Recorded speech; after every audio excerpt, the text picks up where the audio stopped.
Hi friends! Today I don't know what we're doing.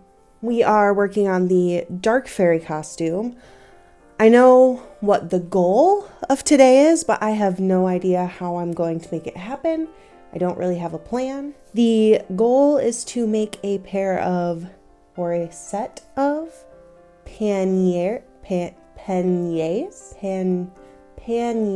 panniers pocket hoops. So the goal is to make pocket hoops.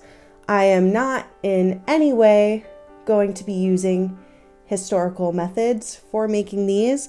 I have not done any research other than scrolling through Pinterest. I'm not actually making them pockets with fabric. It's just going to be the structure. And I don't know what I'm doing, so here we go. I am going to be using pre-made bias tape. I picked these up for about 10 cents a package when a Walmart near me was closing, and some extra strength zip ties that are left over from the first time I tried to make a pair of stays. So these are the materials. Let's hope it's enough because I really don't want to buy more. What I'm doing here was trying to decide which form I was going to build these on. Even at its smallest setting, my dress form still has a waist that's quite a bit bigger than my friend Katherine's, and she is going to be the model for this project. My mannequin has a waist that's about the same size as hers, but it also doesn't have hips, which I thought would kind of be important for building these. So I decided to go with what I saw as the lesser of two evils and use the dress form since it had hips. For the bottom hoop, I cut the zip tie at the largest size I could, and then I used my scissors to round the edges so that it wouldn't poke through the fabric as easily. I have done this before and since using nail clippers, and that's actually a lot easier than scissors, so I would recommend using those instead.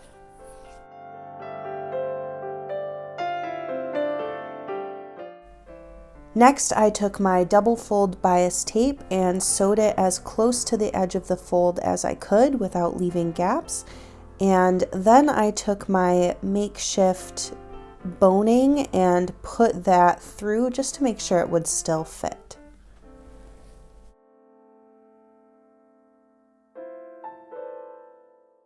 At this point, I sewed stops on either side of the boning to keep it from shifting around while I was fiddling with it. However, I did not do that to the other layers of boning and channels that I had created because I just really wasn't sure of my math yet and figured I would have to take it apart, so the less I would have to seam rip later, the better.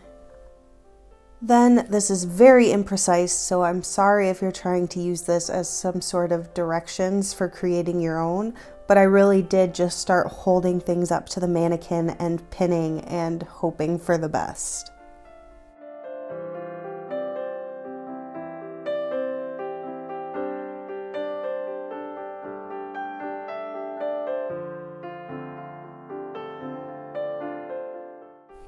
This is the part I should have pinned first, so if you are going to try something similar, I would recommend starting here with putting one across the waist and then two on each side hanging down from the waist.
Now I need to adjust these hoops so that they're more parallel with the ground, which I'm pretty sure is not historical. I think they're supposed to be slanted a little bit, but I like the aesthetic of this better, and these are going to be visible.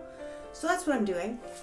But I'm pretty sure I've seen images of these historically where they kind of tie across so that the hoops stay kind of tighter to the body, and I don't know that I want that there. That, you know, that's going to affect how the hoops sit, and I don't know that I want that band there, so I think I might just leave them free floating like this, but I'm not sure if that would look good. So I have made them sit how I'm happy with it right now. Macrina just woke up from her nap, so I will go hang out with her for a while and ponder this if I want to make this connecting strap or not. I think I'm leaning towards or not. Well, we'll see. Hi friends, it is currently the next day, and it turns out the little nap time interruption was perfect because I had the realization last night that I do want to decorate this, and the weight of the decoration might affect how this lays and how the tension holds and etc., etc. So I need to figure that out, and my original plan was to use sticks and twigs, kind of like I'm intending to do the headpiece with. So I went to our backyard to kind of find some sticks to just throw on here and see how it affected, just temporarily. And I found these guys. We had recently had a tree fall over in a really big storm, and these guys were hanging out on the tree before it fell, and now they're not. We have this ivy all over our yard. I don't know if it's gonna like turn brown or die or stay like this. I'm not sure.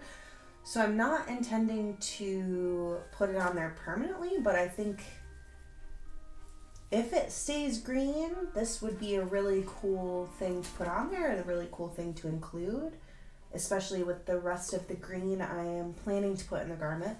So I'm just going to fiddle with that and see how it affects the weight and the tension.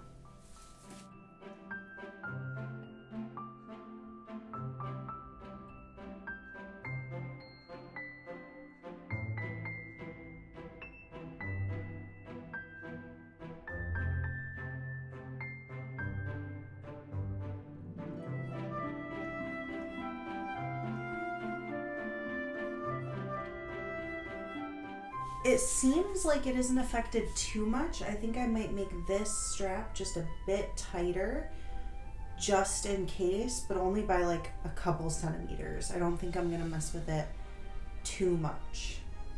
So that's cool. So I went ahead and took this all apart, took all of the pins out and sewed it all together, measured it and copied it on the other side. As you can see, I still need to steam out my marks, but I also took it over to my friend Katherine's house to do a fitting and adjusted the waist to sit properly for her waist, not for my dress form, which is actually way bigger than her. So this is where we are right now. It even looks a little funny on this form, but it's fine, and I will go ahead and decorate. These are the measurements I ended up going with for Katherine. I think when you're making something like this, it really depends more on the proportions to your body than the measurements, but if it helps at all, this is what I used for this project. I didn't want any raw edges, so wherever I had ends I needed to attach together, I kind of wound them around themselves and sewed a little box. I have no idea what this is called, but I hope you can kind of see what I'm talking about here.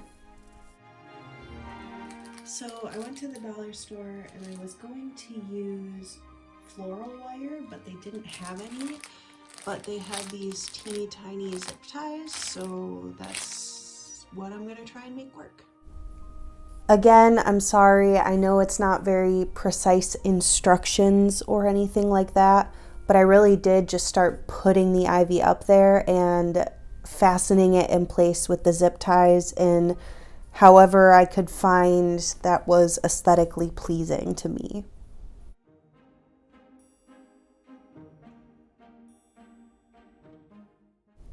Then I did a little fussing because I fuss with everything. I just can't help it. So here is the final product. I actually really love them. I think they look exactly the way I had pictured them looking. I really hope that the ivy stays alive long enough to get good pictures of this. I forgot to mention that the back closes with a hook and eye, and these took me about 6 hours. That probably would have been faster if I had used a pattern, but I really wanted to avoid that for this project. Bye, friends.